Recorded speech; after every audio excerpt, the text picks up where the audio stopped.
Okay, so, well, first of all, thank you very much for coming here for this school. Thank you very much for the organizer for giving us the opportunity to share with you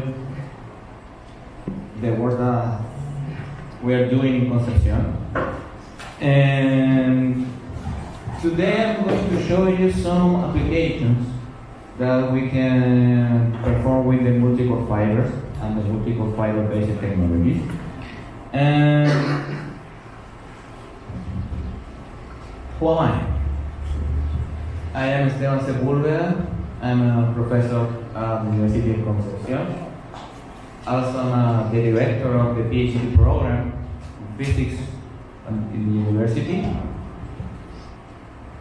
If you know, we are at the north of São Paulo.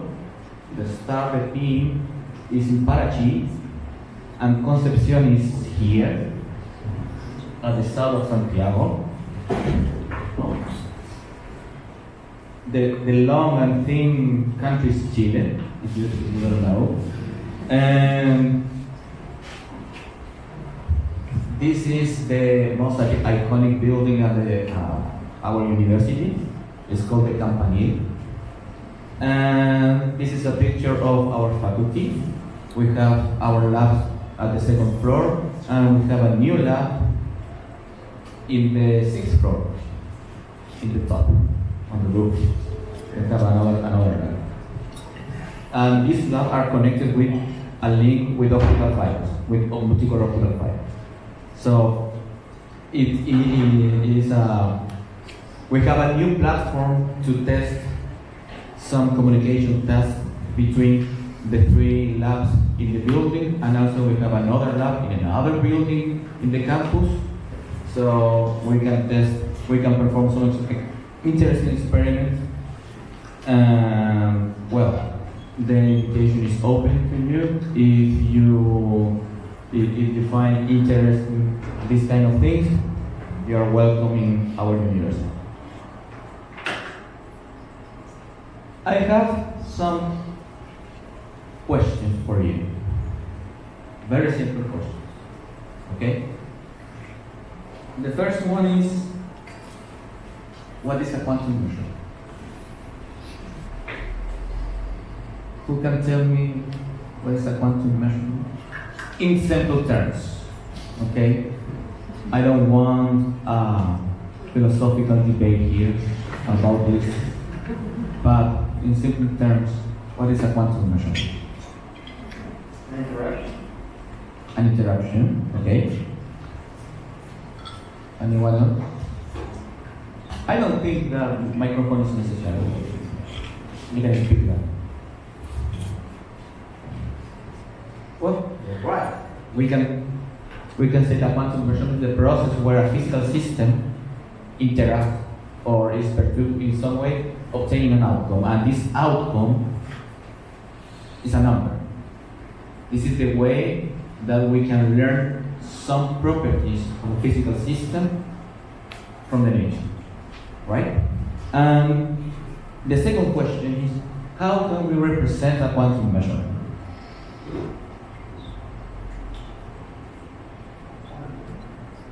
Measurement operators. Sorry? Measurement operators. You need the mic.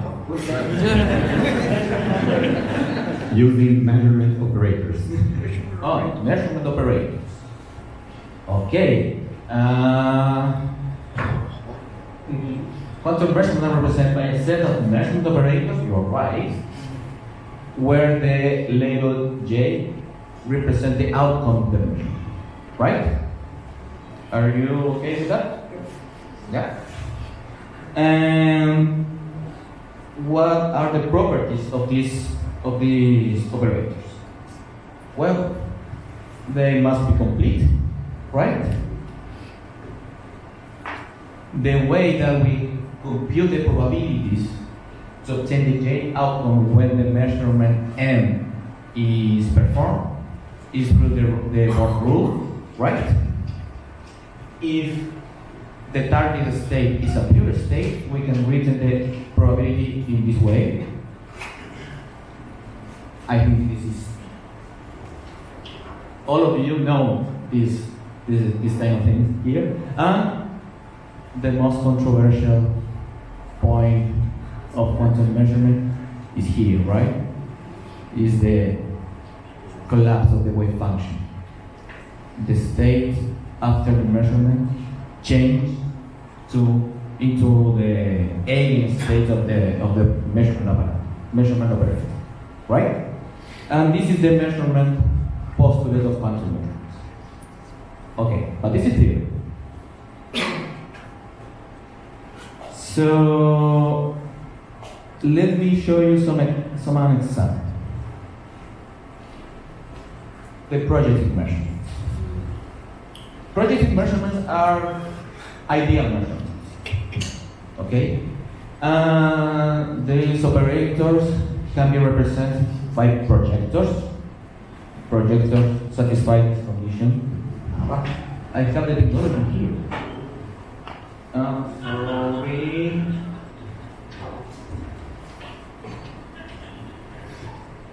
Yeah. This condition here. Okay, it's working. This condition here, and for example, for qubits, we can define these two projectors which are related to the logical basis measure. Okay? And also, the diagonal basis can be written in this way. The relation between the logical and diagonal basis is through the Fourier transform. Okay, answering the question. And how we can implement this kind of question? So I refer to a toy model using photonic qubits.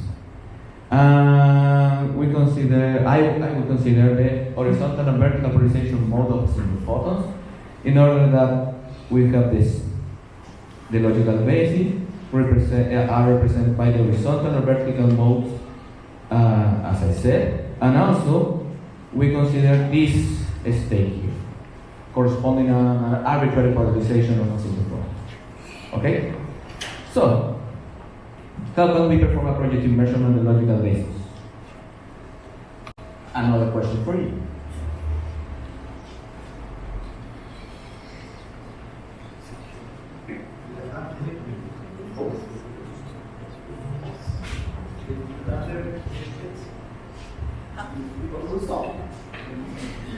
Using what? Retarded plates and beam splitters.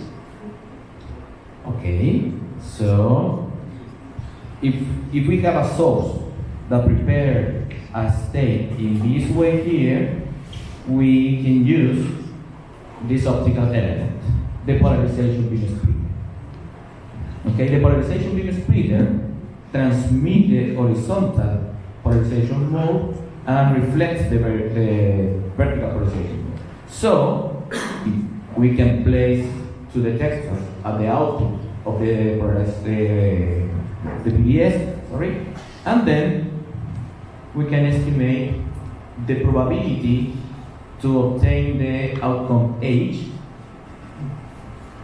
from this state here, and the probability to obtain the outcome B, right?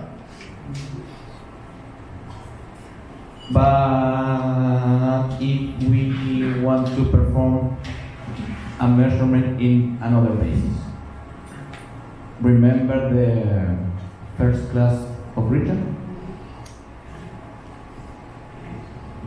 What we can do?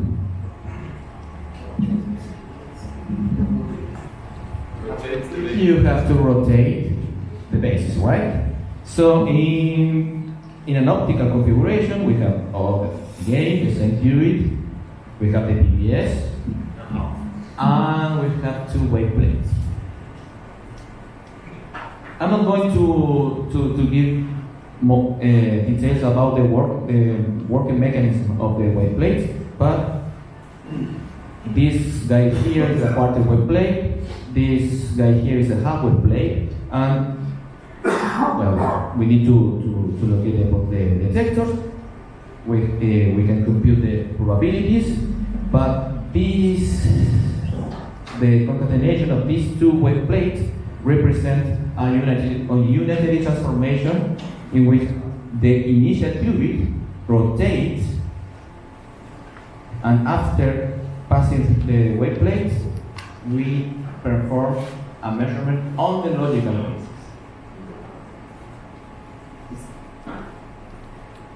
What's the idea? The idea is that the statistic from the horizontal and vertical detector are the same if we have a device which implements this measurement basis. Okay? This is the idea. So, another example, we have this qubit prepared as a diagonal polarization. We have the PDS, right? We have the unitary transformation composed by the quarter-wave plane and half-wave plane. We have the detectors. We have the probabilities and the unitary transformation, okay? And these are some examples. If we want to perform a measurement on the logical basis, we need to set the quarter-wave plane at 0 degrees, half-wave plane at 0 degrees, and if you want to perform the measurement in the diagonal basis, we need to rotate the quarter-wave plane at 45 degrees, and the half-wave plane needs to be at 22.5 degrees. Okay? This is the typical configuration to implement a polarization analysis. Okay? But what about the non-ideal measurements? What's the non-ideal measurement? Consider again the same qubit, the same input qubit, the same PBS, the same detectors. We can estimate the probability to obtain the H result, the V result, but also we have events where we have no detections. So this relation here holds because the probability to obtain the H results, the probability to obtain the vertical results, and the probability to obtain the no detection must be complete. Right? So the question is, how can we represent this measure? Another question for you. It's for students. This question is for students. Okay, go ahead. No, I was about to make a question. Okay. I'm not going to answer. Just because experimentally you need these, you build these probabilities from the outcomes, and you have a denominator, which is all the events that you try. Exactly. So how can you compute or consider the right denominators if you have events where you get no detection? So it seems that they get out from the numerator and also from the denominator. So well, my question. there are different ways. I think that the typical way is to put a clock, for example, in the source. So you know when the source is sending a quantum state. So from the statistic, you have to sum all the events, for example, here in the horizontal mode, the vertical mode, and then if you don't have the total events, obviously you have the no detection events in this case. But how can we represent the non-ideal measurement? For this case, projective measurements cannot reproduce this idea. Do you know how? Okay. Sorry. Spoiler. Well, we have the generalized quantum measurement, okay? And the generalized quantum measurement is defined as a set of operators. These operators are positive and must be complete. Okay? This is a kind of generalization of projective measurement, but projective measurements also are a POVM, positive operator value measure. Okay? The POVMs are useful in many ways. Are required, for instance, to perform quantum state discrimination, to obtain more than one bit random from a qubit. There are some Bain inequalities which are maximized using POVMs. So they are relevant for many situations in quantum information and in quantum communication. Okay? And this is an example. This is a work from Thomas Vertesi. I don't know what is the main name of Ben. But they found a 2-qubit Bain inequality which is maximized using a POVM. Okay? And this is very interesting, very important, because all the device-independent approaches, all the device-independent scenarios are related to a violation of a Bain inequality. So, if you find a protocol where you need to use a POVM, you can relate this protocol or you can translate this protocol in a device-independent way. Okay?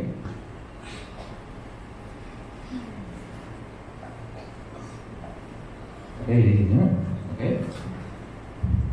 So here's the take-home method. The idea is that the Bell tests are device-independent games.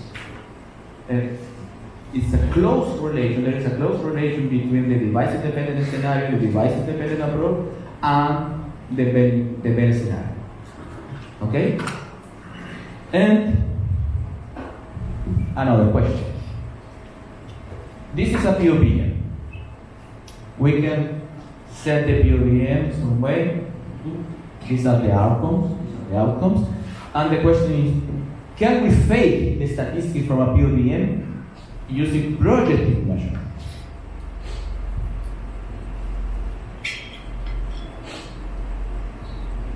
Imagine that you bought a device in Forlabs.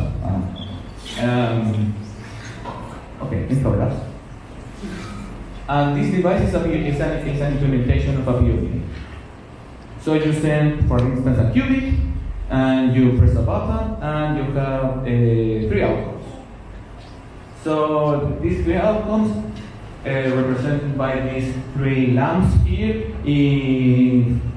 If you press the button, the green light turns on, repeat experiment, the blue light is on, and so on. Okay? And you can build the probabilities associated with this measurement. Okay? So the question is, can we reproduce the list of these probabilities using just projective measurements?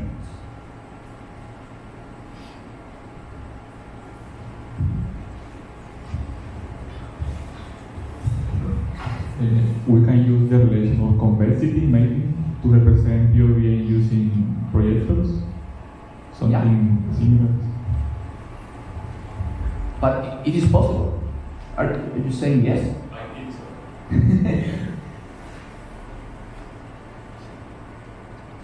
The correct answer can win this battle of Kasha. Okay, so the answer is yes. In some cases. In some cases. So here is an example. Can you see these cute hands? Tossing coins. This button here represents an implementation of a POV. Okay? So these hands are inside of this box. The box receives a qubit, and the hands have to choose randomly which of these three projected measurements can perform. And depending on the results of tossing the coin, the light turns on. You can check this later. So in this case, the green light turns on because the hands toss the coin and obtain this value. Okay, so this is a crazy model in which we can fake the statistic of a POVM using projected measurements. So then the question actually is a fundamental question. Is nature dichotomic? Or there are some features of nature that we cannot fake the statistics from a generalized measurement? And the answer is yes, in a device-independent way. What is the meaning of device-independent way?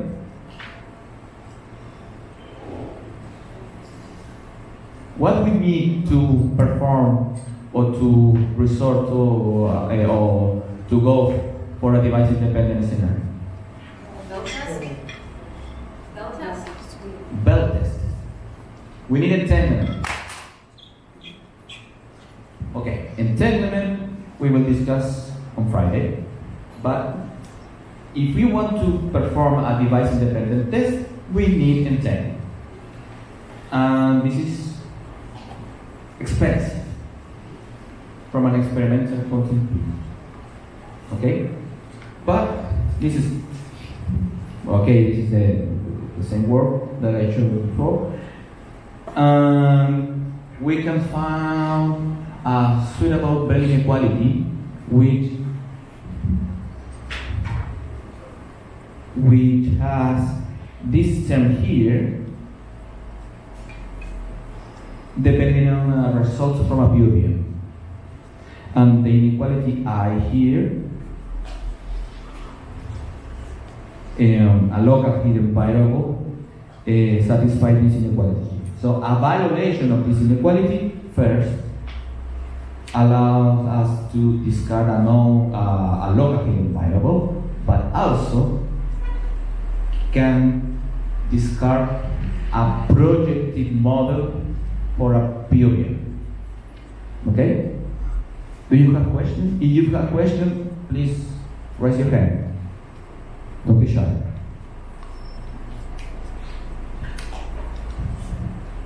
What do you mean exactly by a fake POVM? Sorry? So you are talking about faking a POVM using PVMs, right? Yeah. And what do you mean by that? Because one way of constructing POVMs is by considering sequences of incompatible observers, for instance. So would this example be a fake POVM or not?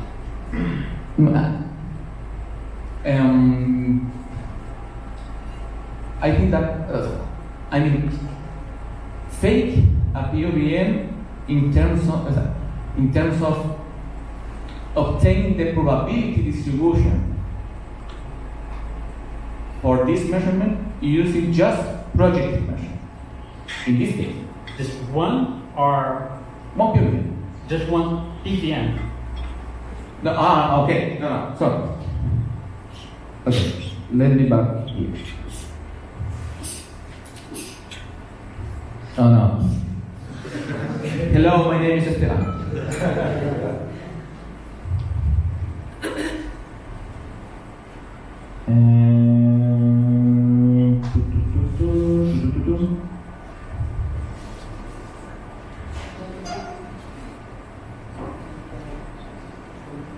Be patient, please.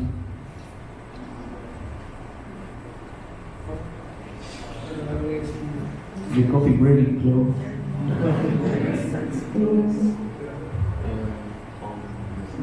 Aha.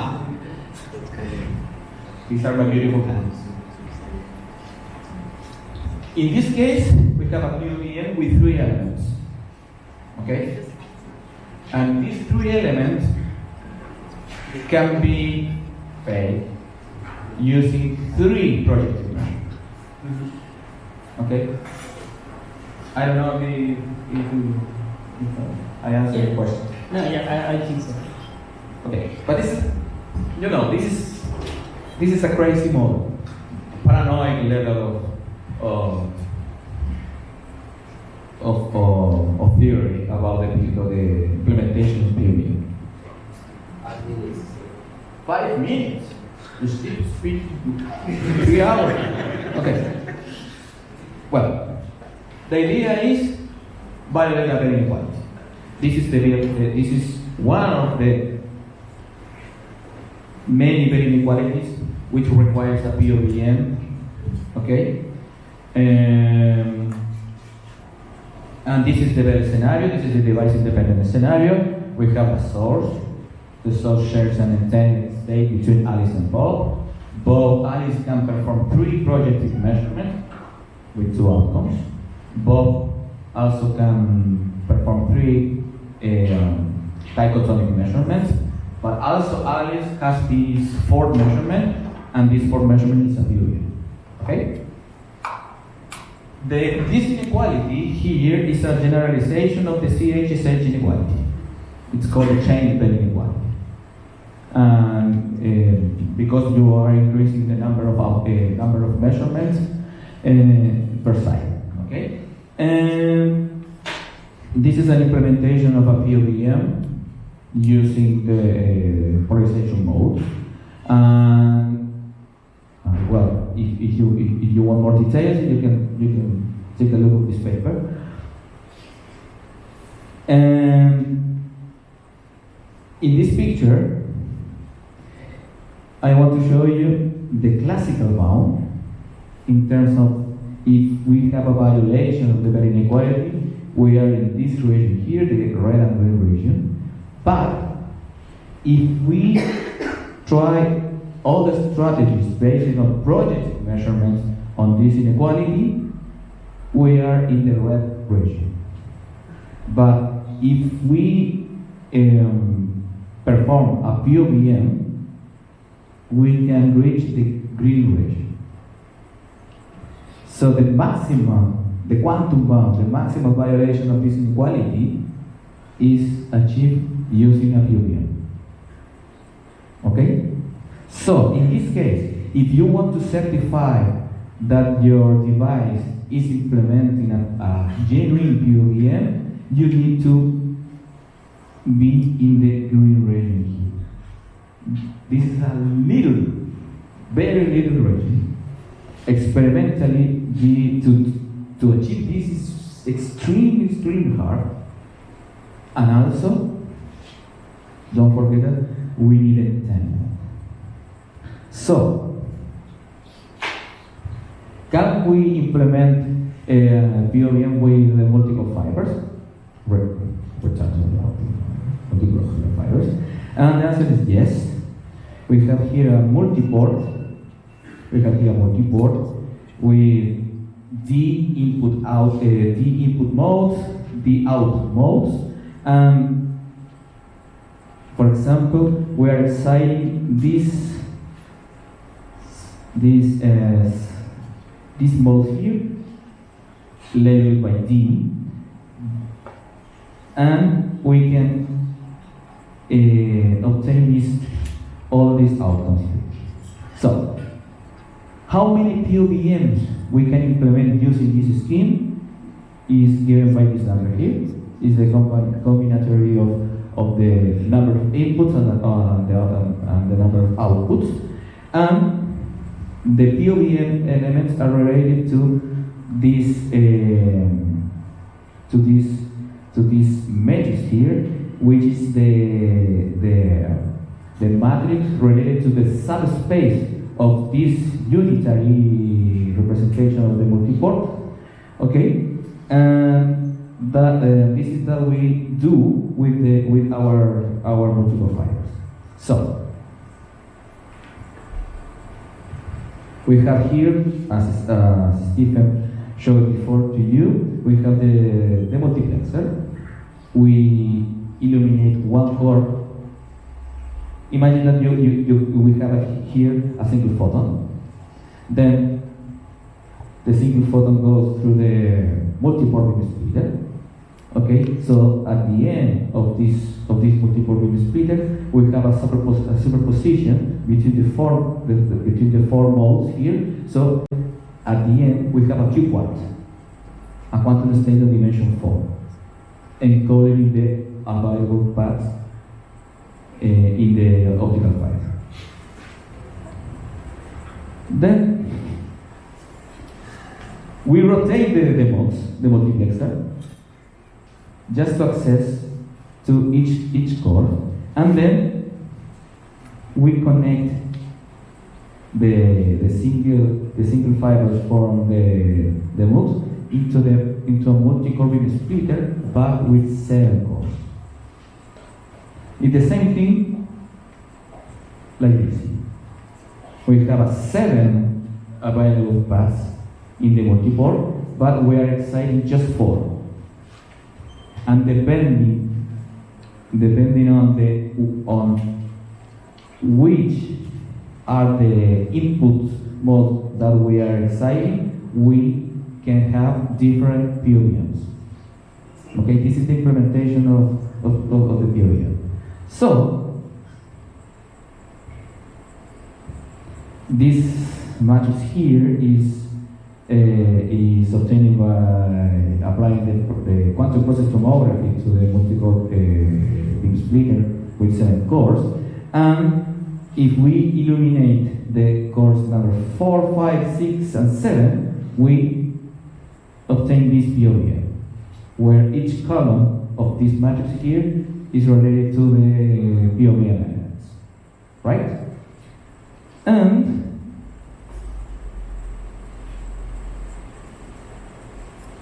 okay, now we don't have time enough to finish the class, but we can continue on Friday, okay?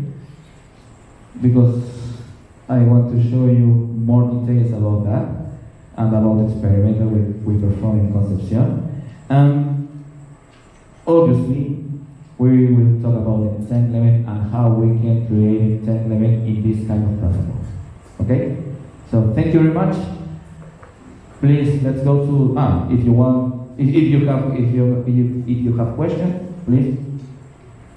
Thank you, Esteban. So Steve can have to buy you a beer because he took your time. Okay. So we have time for one quick question for Esteban. Want to ask something? So is it easy to see why the number of... Oh, there is a question, okay. Hi, so actually the question is for Steve. I'm so sorry. There was no time for questions also for the first part. Okay. And it also might be like a technical problem to explain with listener questions without seeing slides, but I'll try my best. So when you show the schematics for the implementation of the quantum switch, so you have this indefinite causal order where you have 2 operations, and then you put them in the order is in a superposition, doing A first and B second, and so on. And then in the implementation, you actually have you really have only one of each of these operators, and then you take the 2 different orders and do the interference of these 2. I wonder if instead of having only one side for A and one for B, if I had a beam splitter and on one path I have A and then B, and on the second path I have B and then A. So I have double the unitaries.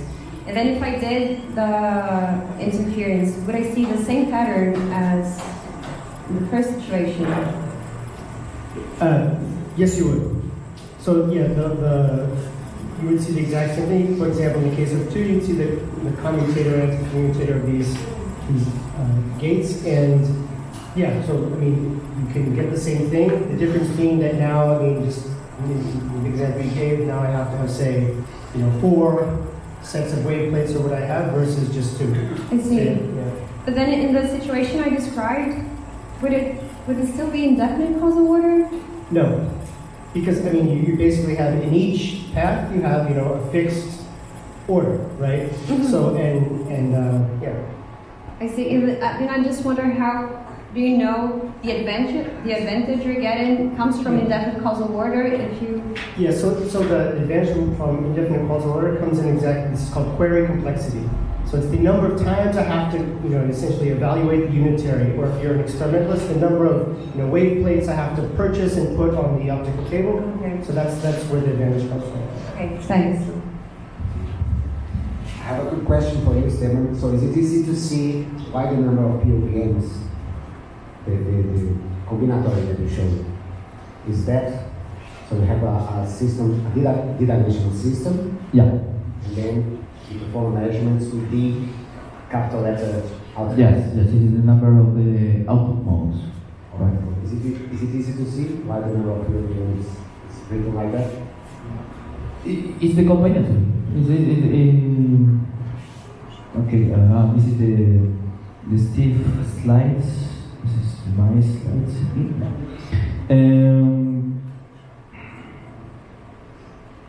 Where is okay?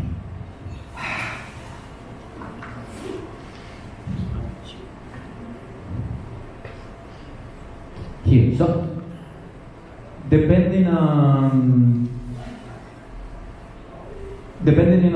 how many inputs you are exciting here, because for example, we have the 7-core beam splitter, right? So we have 7 outcomes here.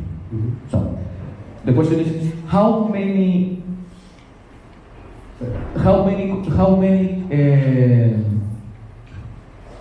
options we have if we illuminate one.